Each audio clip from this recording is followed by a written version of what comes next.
बिहार की समस्त सेविकाओं को छठ पर्व, दीपावली एवं भाई दूज की हार्दिक शुभकामनाएं। मैं प्रकाश सिकंदरा जमुई से कई एक समस्याओं पर आपसे मैं रूबरू होता रहा हूं और अपने विचारों, भावनाओं और मेरी समझ के अनुसार जो आपके समाधान के रास्ते हैं उस ओर मैंने आपका ध्यान आकर्षित करने का प्रयास किया है।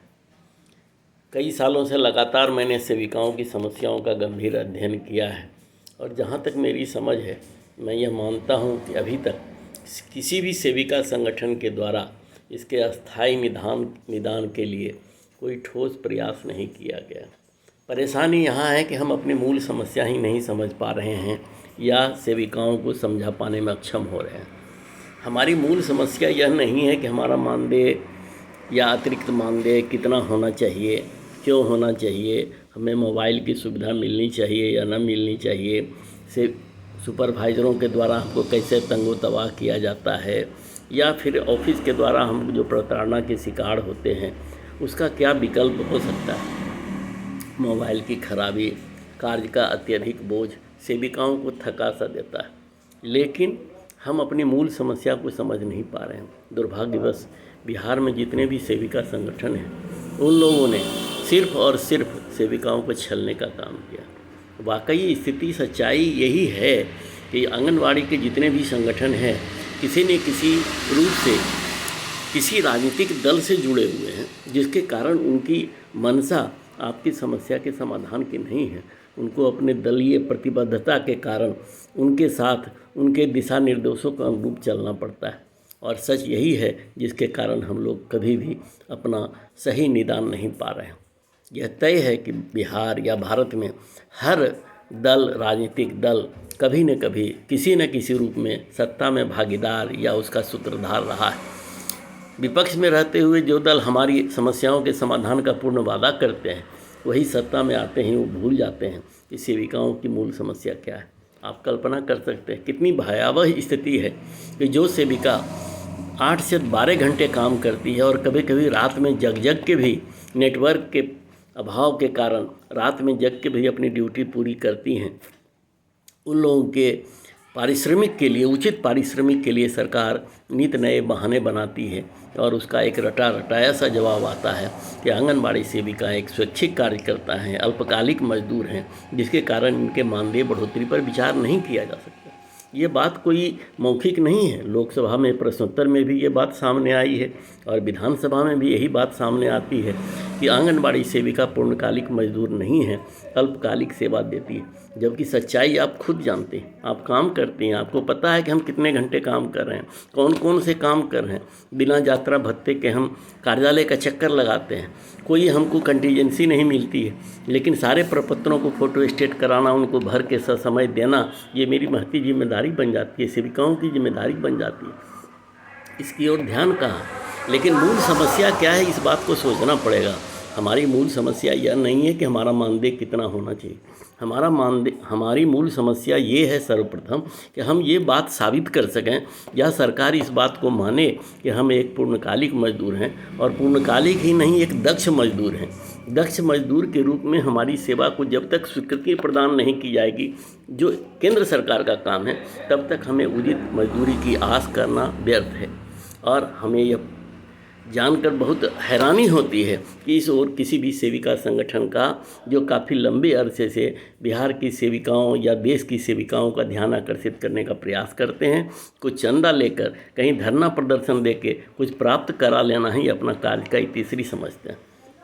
हमारी मूल समस्या क्या है, इस पर तो किसी ने गंभीरता से विचार किया नहीं।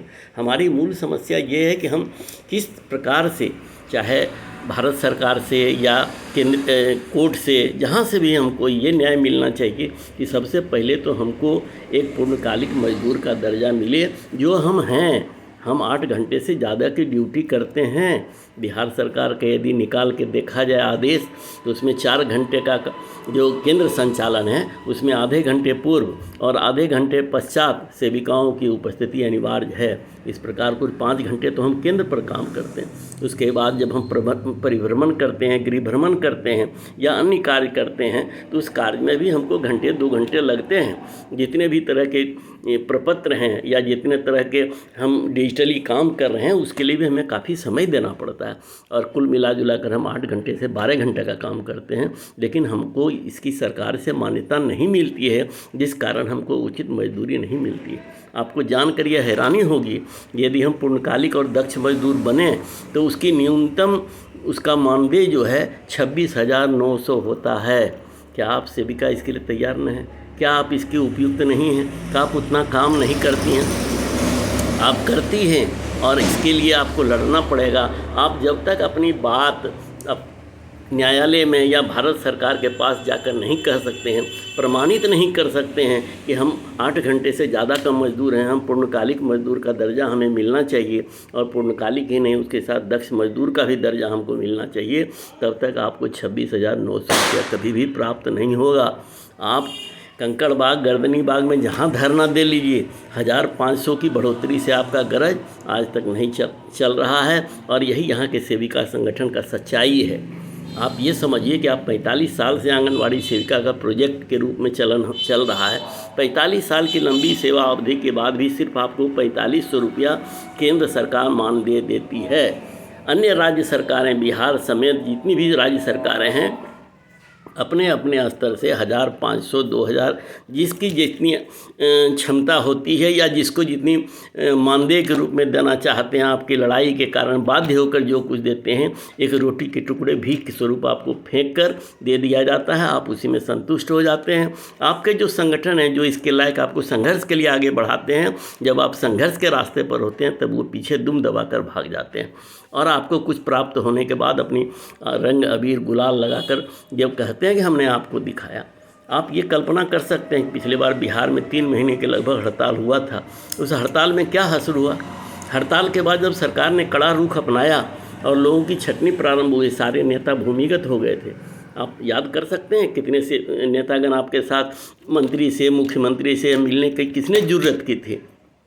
किसी ने नहीं। सब लोग अपना अपना मोबाइल स्विच ऑफ करके बैठ गए थे।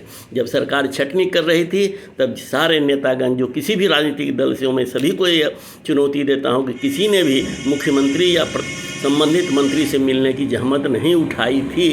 आखिर इसका कौन दोषी हो सकता है? वो तो शुक्र मनाइए कि चुनाव आने वाला था और बहुत सारे लोगों ने ये प्रयास किया कि कई सारे लोगों से मिलकर, जिसमें मैं भी था, मैं भी गया था, खुद मंत्री से मैंने मिला, जिसके गवाह कई एक ज़िले की सेविकाएं भी मेरे साथ थी, जिसके साथ मिलकर हमने माननीय मंत्री महोदय से, अन्य मंत्रियों से मिलकर इस बात की ताकीद की थी कि सेविकाओं के साथ इतना बड़ा घोर अन्याय नहीं होना चाहिए। हालांकि मैंने हड़ताल का पहले से विरोध किया था। मैंने कहा था कि यह हड़ताल करने, जब सरकार आपको उतना ही देने जा रही है जितना हड़ताल से भी मिलना जो था वो पहले से सरकार देने के लिए तैयार थी, लेकिन ये श्रमिक संगठन के लोग सिर्फ अपनी वाहवाही लेने के लिए आपको संघर्ष में ठेल दिया। पटना की सड़कों पर आपको लाठी और डंडे की मार खाने के लिए ठेल दिया गया था और खुद चैन की बंसी बजाने कंबल ओढ़ के पड़े रहे। इस परिस्थिति से आपको निकलना होगा, आपको समझना होगा कि हम किस तरह से आगे बढ़ें। और मेरे समझ से अब सिर्फ और सिर्फ एक ही रास्ता बनता है कि हम लोग न्यायालय की शरण लें। न्यायालय की तरफ से हमको यही न्याय मिल सकता है। केंद्र सरकार भी जब तक आप संगठित नहीं होंगे तब तक आपकी मांग मानने को बाध्य नहीं है। इसीलिए मेरा आपसे विनम्र अनुरोध है कि आप सभी एकजुट बनिए। एकजुट बन के हम लोग केंद्र के खिलाफ हम लोग कोर्ट की लड़ाई लड़ेंगे, निश्चित जीतेंगे। हमारे पास बहुत सारे प्रमाण पत्र हैं, एविडेंस हैं। भारत सरकार का गजट है जिसमें न्यूनतम मजदूरी जो है 26,900 है दक्ष मजदूर का, पूर्णकालिक मजदूर का। हमारी सबसे पहली लड़ाई होगी कि हम लड़ें और जीतें कि हमको सरकार की ओर से, भारत सरकार की ओर से पूर्णकालिक मजदूर का और दक्ष मजदूर का दर्जा मिले।